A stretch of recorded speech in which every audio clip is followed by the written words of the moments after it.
back to work, back to play. Hi, today we are going to be demonstrating neck planks, and this is great for anyone that has upper cross syndrome or have any rolled shoulders. It's important to make sure that we keep the whole spine nice and aligned, and so a lot of times we focus on our core and our abs and our upper back, but not our neck. And so I want you guys to focus on doing this to help with your posture. So the first thing you're going to be doing is laying down. You can do this first thing in the morning when you get up or right before you go to bed. You're going to basically lay down in a neutral position, bring your chin in towards your spine, and from here just lift your whole head up, don't jet out the chin, and hold for 5 seconds and then back down. It is a very small movement. You're bringing your head up maybe like 1 or 2 millimeters if you think about it like that.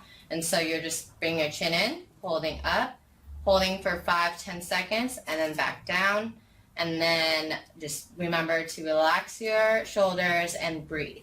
So please do these, and if you have any questions about them or they're too difficult, please bring them in at the next appointment and I'll be happy to help you out with that. Subscribe ProActive Chiropractic.